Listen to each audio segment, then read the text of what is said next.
The scattered shadow. The Vernacious were a terror without equal, a force that brought entire civilizations to ruin. But after the final battle in the Devourer Nebula, they vanished. The Terrans' apocalyptic fury had torn through their fleets and silenced their advance. Or so the galaxy believed. We Xari knew better. The Vernacious had been a presence too vast, too consuming to be utterly destroyed. The silence that followed their defeat wasn't peace. It was the deep breath before the next storm. The fragments of their existence remained, drifting silently in the void. And it was our obsession with understanding them that doomed us. The first fragment. It began with an expedition to the ruins of Xatar, the Devourer Nebula, the site of the Terrans' decisive strike. Our fleet approached the wreckage cautiously, the blackened remnants of Vernacious ships orbiting like unholy relics. These weren't ordinary vessels. Their hulls pulsed faintly, like a heartbeat echoing through the void.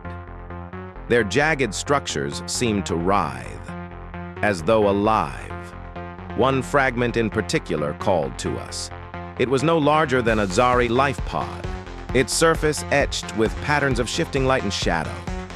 When our retrieval drones brought it aboard, the faint hum of our ship seemed to dim, as if the fragment were drinking the sound itself. We thought it a piece of technology, some shard of Vernacious machinery. We were wrong. The hunger within. The fragment defied our scans. It emitted no energy we could identify, yet its presence was palpable. Our archivists reported feeling uneasy near it, as though unseen eyes were watching. Days passed, and the effects worsened. Shadows lengthened in ways that defied the angle of light. The air grew heavy, suffused with an oppressive silence that made it hard to think. And then came the whispers. At first, they were faint, heard only in the deepest hours of the night. Archivists claimed the voices spoke in no language they knew, yet the meaning was clear. Hunger, survival, join us. The fragment was no machine. It was alive, and it was waiting. The Vernacious origin. As the fragment began to exert its influence, it also revealed its secrets. It wasn't a relic of the Vernacious. It was a piece of their collective essence, a part of the hive mind that drove them. From the fragment, we learned the true origin of the Vernacious. They had once been the Xarnath, a species far older than any known to the galaxy. Their homeworld Therallaxis orbited a dying pulsar, its skies forever drenched in twilight. The Xarnath were masters of energy manipulation, their technology capable of harvesting power from the pulsar's radiation. For millennia, they thrived, building cities that glittered like constellations. But their hunger for progress outpaced their caution. When the pulsar began to fade, the Xarnath turned to dark energy, the raw fabric of the universe. They built machines to siphon this energy, bending it to their will. The experiments were their undoing. Dark energy corrupted them, twisting their bodies and minds. Their machines fused with their flesh, transforming them into beings of shadow and flame.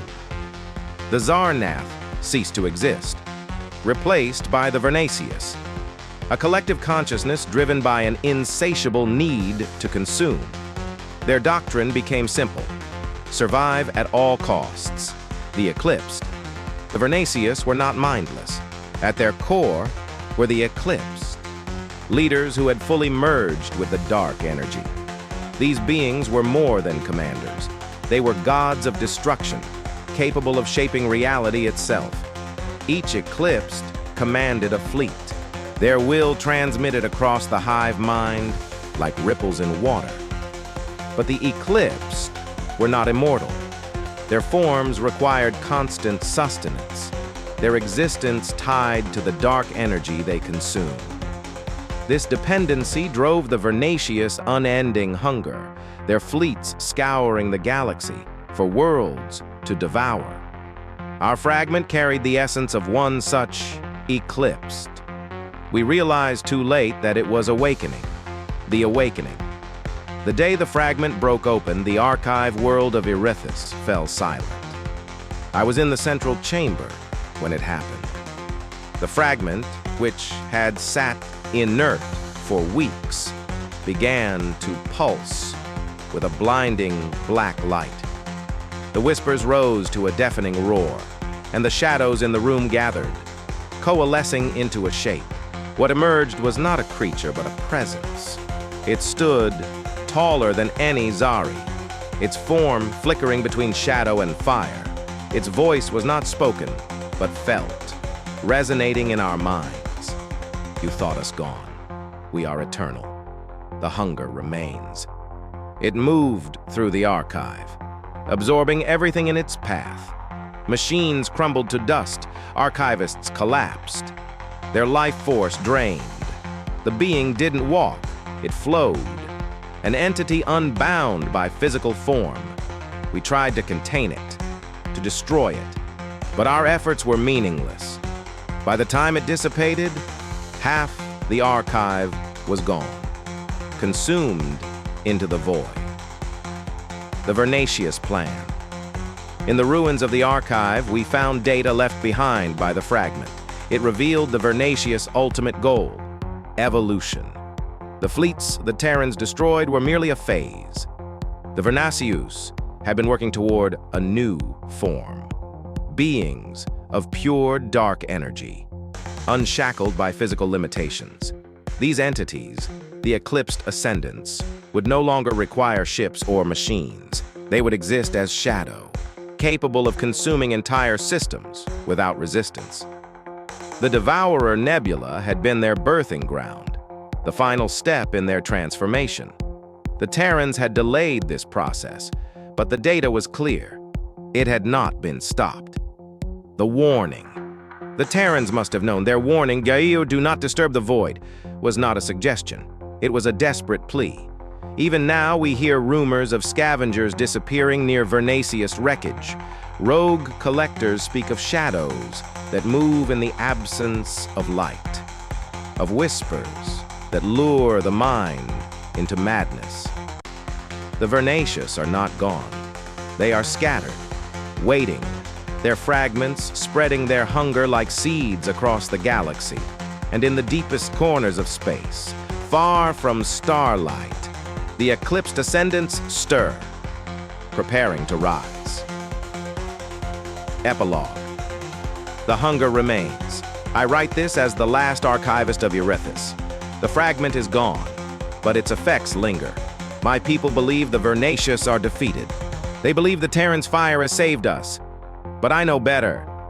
The Vernacious are not a fleet or a species. They are an inevitability. They are hunger, endless and eternal. And when they return, they will not come as ships or machines. They will come as the void itself.